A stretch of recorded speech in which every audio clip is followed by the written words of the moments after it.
writers. I get it. We started in fan fiction. I did too. I wrote my fair share of cringe back in the day. Tomb Raider, Pokemon, maybe one or two other things that will never see the light of day again. Cringe. Thank God. But I get it. That's where you learn to write. That's where you experiment, where you fall in love with stories. Fan fiction is where a lot of writers start. And I'll never mock that, but here comes the but. Some of you don't leave.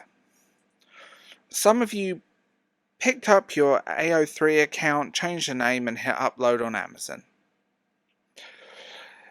And it started to show. Because tropes, pacing, and writing style of fan fiction are bleeding into traditional and published novels as well as independent. And nowhere is that more obvious than alchemised. Welcome to this episode of The Bald Book Geek. My name is David James, and welcome. Remember to like, subscribe, and if you hit that hype button, that would be recommended. Also, if you want exclusive content, early access, and ad-free versions of my videos, please check out my Substack, Patreon, or consider becoming a YouTube channel member. Let's start with Dread Publishing, because they started the problem. Big publishers used to act like they were the guardians of taste. They mocked fanfic, sneered at Wattpad, pretended everything they printed was literary gold. Now they're chasing the same trends Wattpad did 5 years ago. They see something go viral on TikTok or fandom, or someone in the office picks up on it, maybe even a crying reader, and suddenly there's a bidding war and literary agents can't come quickly enough. No one asks if it's good, they just want to know if it's marketable. The result are half-edited books that feel like emotional Tumblr posts with a budget. Books that are heavy on vibes and light on structure. And Alchemised is isn't the worst example of this, but it's just an obvious one. Most trad fantasy novels now feel like they've been written with the assumption that the audience already know the tropes, already know the emotional beats, because that's what fan fiction relies on, shared knowledge and shared emotion. But a novel can't coast on that. You have to build the world, earn the emotion, and edit the damn thing. And right now, nobody seems to have time for that.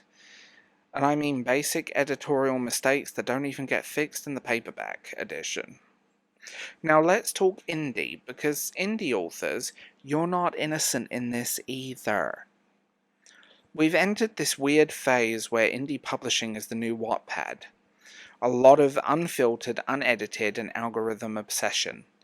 And again, that's not bad on its own. There's real beauty in indie freedom, but too many writers are mistaking speed for authenticity. Every book feels like it's rushed out to chase a hashtag or ride a trend. Enemies to lovers, dark romance, cozy fantasy, morally grey, shirtless dudes who like dragons and have big roosters. It's the same vibe as AO3, just with an ISBN number. Some of these books read like they were written in a caffeine-induced panic over a long weekend. Lightly spell-checked and uploaded on Monday morning with a Canva cover and a TikTok ready to go. You can almost feel the unfinished draft under the surface, the fan fiction beats, and that I'll fix it later energy that never gets it fixed. Here's the thing that both ties trad and indie together.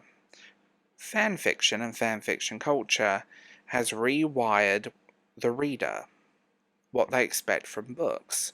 They want intimacy. They want an emotional hit right now. They want ships, tension, angst before the first chapter. Publishers, big, small, and independent, have learnt to serve that on a giant silver platter, usually with the eyeballs still in and shockingly overpriced in a restaurant. It's no longer about narrative development, it's about dopamine.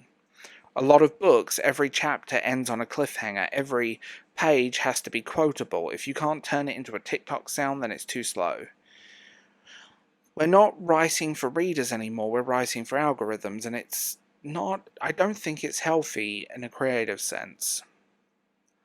And then it brings me to this. Editing has basically gone extinct. The first book in the series, well edited, well put together, and then every other book after that, especially the last one in the series, we need to get this out as fast as possible, it's fine. And this happens in traditional publishing and indie. But in trad publishing, this used to be their pride and joy. Now, half the books I read feel like fanfiction drafts that got a copy edit and nothing else.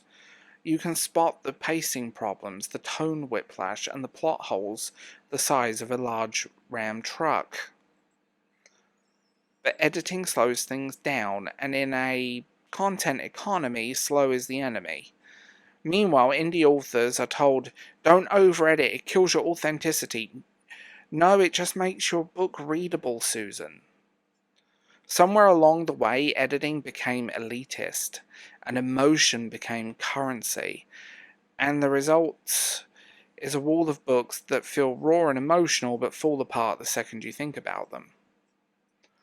The new publishing model is basically take one trauma, 3 tropes, 2 quotes, and that'll look good in italics, and you've got a bestseller. Readers don't even need to like the book, they just need to feel something. Anger, sadness, shock. It doesn't matter. Because engagement is engagement. It's the same logic the fanfiction runs on. Reaction, success. But fanfic isn't pretending to be literature, it's self-expression. There is a difference. Publishing, on the other hand, is selling the same formula and calling it the next generation of feminist literature, aka alchemised. It's not art, it's emotional manipulation with a pre-order bonus, and a heavy dose of torture corn. Can't say the P word. Thanks, YouTube.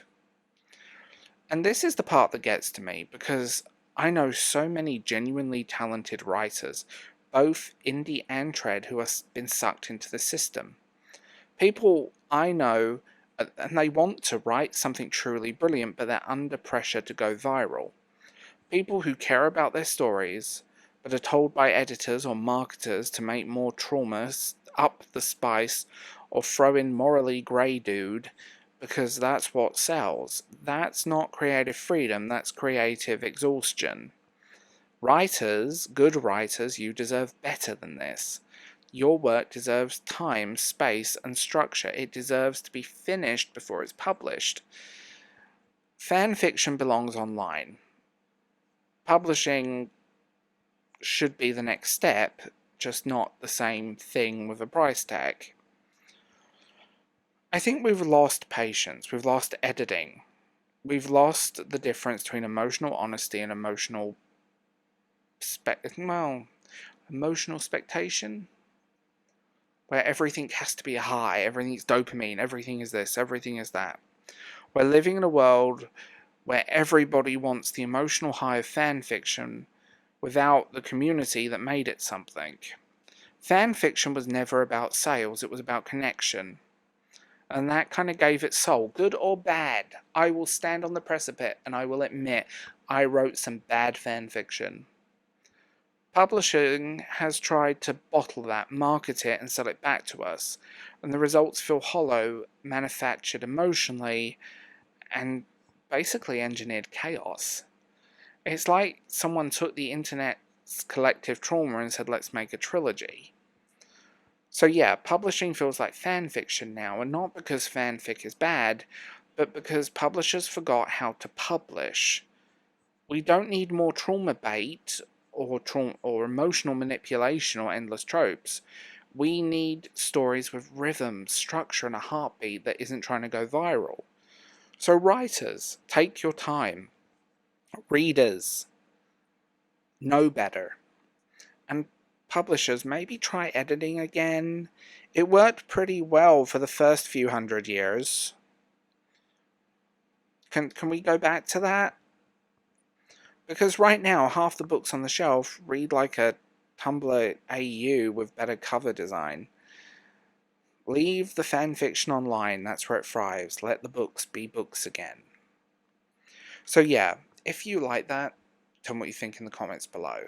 The hype button is real, use it, and remember, you're more than welcome to get involved in the conversation on Substack, Patreon, and YouTube channel memberships. So I'll talk to you guys soon. Bye.